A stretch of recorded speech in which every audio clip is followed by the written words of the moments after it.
Dès le premier cours, je leur ai fait enfiler des chaussures de fer de 200 livres et j'ai lancé l'entraînement sans prévenir. Sans surprise, tout le monde a explosé de colère. À leurs yeux, je n'étais qu'un prof comme les autres, un type sans caractère, facile à écraser. Alors ils ont tourné les talons, prêts à partir tous ensemble. L'instant d'après, j'ai lancé 10 javelots d'un seul geste, bloquant avec précision toutes les sorties. Les élèves se sont retrouvés piégés, figés sur place, sans oser bouger. Sur leur visage, la colère a laissé place à la confusion. Ils ont compris qu'ils étaient en train de se demander qui j'étais vraiment. En réalité, j'ai autrefois été un chef de gang.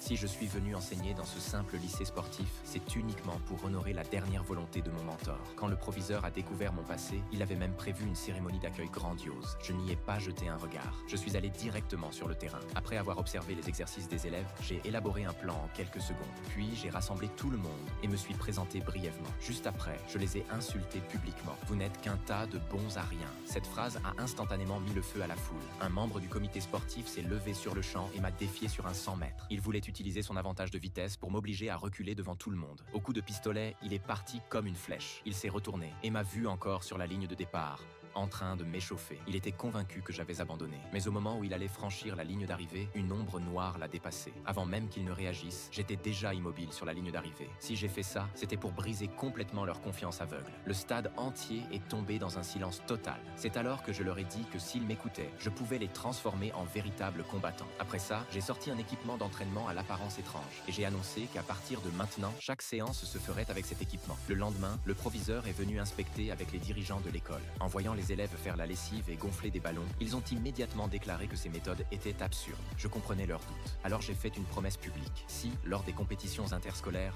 nous ne remplissions pas un seul résultat, j'accepterais n'importe quelle sanction. Le proviseur n'avait plus le choix. Il a dû raccompagner les dirigeants. Le jour de la compétition, j'ai ordonné aux élèves d'entrer sur le terrain en portant l'équipement d'entraînement. Dès qu'ils sont apparus, ils sont devenus la risée du stade. On aurait dit une troupe de cirque, mais ça m'était égal. Très vite, l'épreuve du lancer de poids a commencé. L'adversaire a lancé facilement à 16,15 mètres, puis s'est moqué de mon élève. Si tu as peur, reste en dehors du terrain. Pressé par l'arbitre, l'élève a laissé tomber le poids d'entraînement. Personne n'a remarqué que ce poids avait creusé un véritable cratère dans le sol. L'élève a avalé sa salive, puis a lancé de toutes ses forces. Mais à cause de la différence de poids, il a failli tomber. Le public a éclaté de rire. Dans les gradins, les parents se sont retournés contre le proviseur. Ils demandaient s'ils n'étaient pas en train de détruire l'avenir de leurs enfants en les confiant à un tel professeur. De plus en plus de voix se sont jointes à la critique. Le proviseur ne pouvait que tenter de calmer la foule. Mais personne ne savait que ce n'était pas une baisse de niveau. Après un entraînement aussi intensif et prolongé, l'élève n'était simplement pas encore habitué à un poids aussi ridiculement léger. Quand il a ramassé le poids une seconde fois et l'a lancé de toutes ses forces, l'arbitre a immédiatement sorti le mètre pour mesurer la distance. Et moi, je savais très bien que ce n'était que le début.